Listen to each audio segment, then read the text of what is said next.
Hi, my name is Chuck Mazzarella, and I was in the first Cav Division from July of 2004 to March 2008, February, March, thereabouts.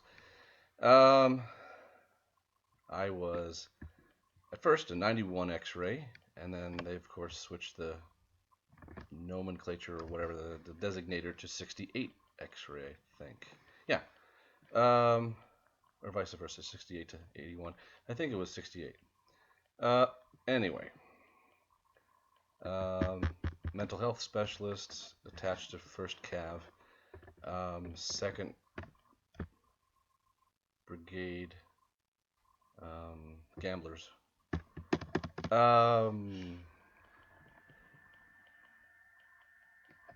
I guess there are at least two or three history channels. There might be a on cable, whatever.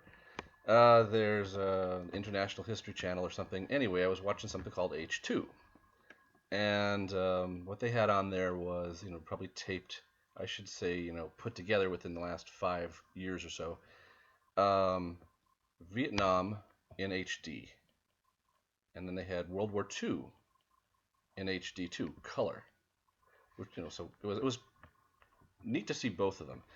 There are only 3 episodes of the Vietnam in HD series, and there are 10 about World War II. Well, I only got to see 2 of the World War II ones because that's all they are showing on Comcast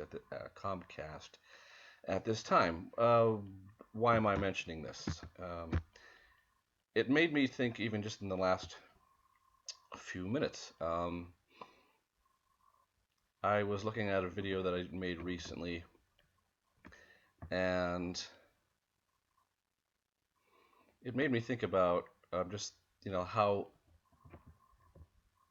20 years ago or so, 25 years ago, about 20, well, it's like 23 years ago when they made Schindler's List, right? They wanted to put on video the stories of the survivors of the Holocaust. And, it's probably in the Library of Congress or something, some of these stories, I should say, the recorded histories of the people that survived. So I thought, well, that would be a good way for Iraqi veterans to talk about how they feel if they ever want to share something. And of course, I think it would also be a good way for Vietnam veterans to talk to other Vietnam veterans or other people that would be interested, family members, etc., um, to make a recording like this. And this is not going to be some 9-hour thing. I'm just giving you this idea. That's all. So, just as a veteran, I encourage my fellow Iraqi war veterans. I encourage those who served in Afghanistan and those who were there for Operation Desert Storm, Desert Shield, Desert Storm. Shield first, then Storm. Prior to that, any veteran, but specifically Vietnam veterans, if you want to talk about some of the things you did over there, some of the things you saw, the experiences, so people could better relate to you, uh, even amongst veterans, right? I can't relate exactly to a Vietnam veteran, and they can't relate to what Iraqi veterans went through. Different terrain, different, operation, different ROE, whatever. But um, if the stories were there, we as in the world, or those whoever would be interested, could hear them and listen to them, obviously, and better relate to anyone that has ever served, man, woman, in whatever capacity. Um, Now, I'm of the belief that we can edit the stories that we tell, not lie, but omit some things. You may not want to describe in great detail how you were somewhere on a mission and one of your friends was hurt or killed in front of you. But what might be interesting is to hear what it was like in 1968, 1969, before that, during the Vietnam War, etc. What is it like to be in a jungle for 2 days, for 3 weeks, etc.? How is food gotten to you? Sea rations at that time, right? Um, but what happens if that runs out? I mean, I guess they resupply, right? Well, these are questions that um, would be nice to hear an answer for. Like supplies of water. Where do I get a supply? I mean, do we have iodine pills or whatever, chlorine pills to purify the water? Um, so, excuse me. From what I can tell you about what I know of being in Iraq, having not gone on, a lot of missions, I was on two, if you want to say that. Um, I can tell you more about that a little bit later. Um, when you're out in the field, on a little mini fob, let's say away from your regular base or away from your regular fob, you have MREs, meals ready to eat. You have cases of water. You may have some snacks you brought with you, whatever, from base. When you return to base, you get to go to the DFAC, dining hall, whatever you want to say, and is some food left over, but you may get a regular meal if you're there, whatever time. But after hours, there's a little side thing. Um, Obviously, the PX is not always open, so it could get a little sketchy, trying to catch a meal. Excuse me. So we had, at least on our basis, a steady supply of water. Water, was running, but we were encouraged to drink the bottled water that was there. It was a 1.5 liter bottle, pretty big. I guess typical for the Middle East and Europe, etc. Where our 16 to 20 ounce bottles are pretty typical over here. So in the U.S. So anyway, small details like that. What was it like to be in Vietnam in July, in the oppressive uh, humidity? What's it like to be there in January? What was it like to be there in January? Same thing. I can relate to. I could say I can tell you what it's like, having been in Iraq for almost a whole year, as many of us were. What it was like to be there in February or March or July or whatever. So these are things that anyone that has not served, family, friend, or just curious person, students, whatever, kids in high school, elementary school, these are things that can help them better relate to history, because now it's all history. So I would encourage you to maybe write something down, or just somebody, like, what am I trying to say? A video could become aimless if you don't exactly know what you want to say. So it's cool. I mean, but on the flip side of that, I think there's something freeing about just talking into a camera, because there's no one judging you. So you're saying whatever comes to mind. You may be thinking about something that you haven't thought about in 40, 45, almost 50 years, or 10 years, 12 years, 15 years, whatever. So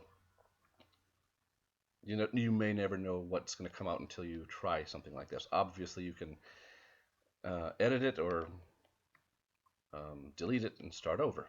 But I think that posting this perhaps on Facebook, posting videos like this about your story, about what you did when you served your country, no matter where it was, if it was in the country, if it was in Korea, I mean, as a Korean veteran, or in South Korea as you were stationed there, in Germany, um, in Iraq, in Afghanistan, in Vietnam, in Kuwait, etc.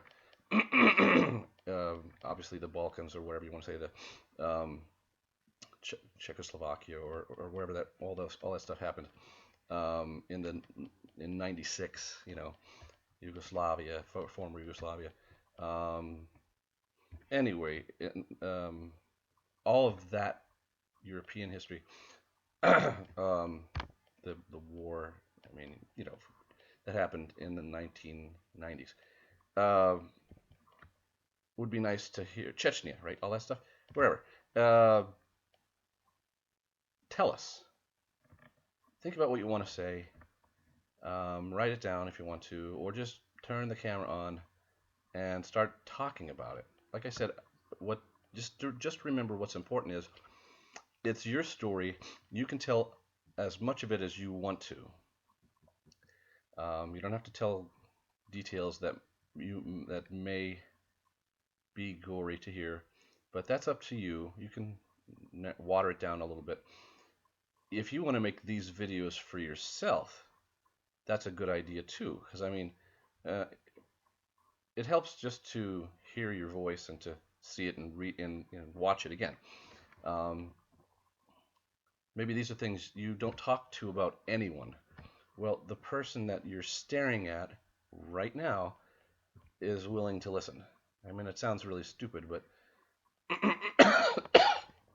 it might help to just have a little video journal. That's what it would be called. So think about telling your story. And I don't know if I'm going to say anything else, just that I saw those programs and it jogged my mind. It was very impressive to see that footage, World War II, etc., and Vietnam, because that was more in detail. Um, and I think to see those programs in a classroom, which they probably show them or they should, that would be helpful than just reading about it because obviously we all learn in different ways, and some people, but I think it's just better to see and hear what it was like. Um, some of the stuff may have to be edited for children because if they may not want to see a burned body or whatever was shown because they put the little disclaimer out, etc. So, but